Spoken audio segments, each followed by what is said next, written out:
हेडलाईन्सचे प्रायोजक आहे NBC bearings, लांब पळण्यासाठी। काँग्रेसकडून चंद्रकांत हंडोरेंनी राज्यसभेचा उमेदवारी अर्ज भरला। भाजपकडून अशोक चव्हाण, मेधा कुलकर्णी, अजित गोपछडे तर शिवसेनेतून मिलिंद देवरांचा अर्ज दाखल।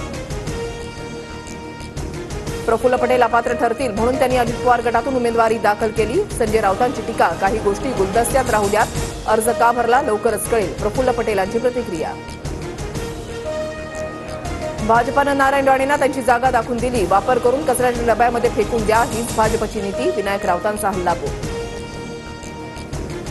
उपोषणाच्या 6व्या दिवशी जरांगेंची प्रकृती खालावली, मागणी पूर्ण झाली नाही तर मुंबईत पुन्हा आंदोलन करणार, जरांगेंचा इशारा। मराठ्यांना वेगळं आरक्षण कसं दिलं जाईल यासाठी काम सुरू, जरांगेंना पुन्हा उपोषण करण्याची गरज काय, श्रेय घेण्यासाठी उपोषण, छगन भुजबळांचा आरोप।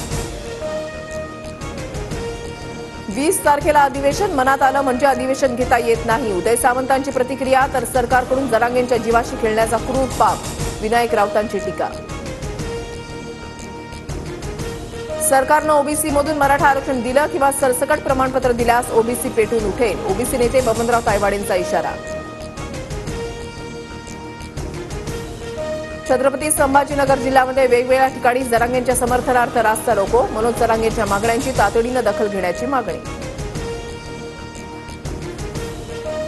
विशेष अधिवेशनामध्ये ओबीसी आरक्षणाला धक्का न लागता मराठा आरक्षणाची बाजू मांडा, विधानभवनामधील बैठकीमध्ये काँग्रेस आमदारांना सूचना।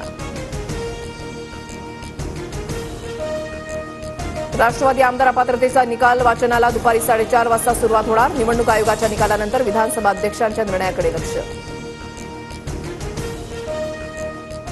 हेडलाईन्सचे प्रायोजक आहे एनबीसी बेरिंग्स, लांब पळण्यासाठी।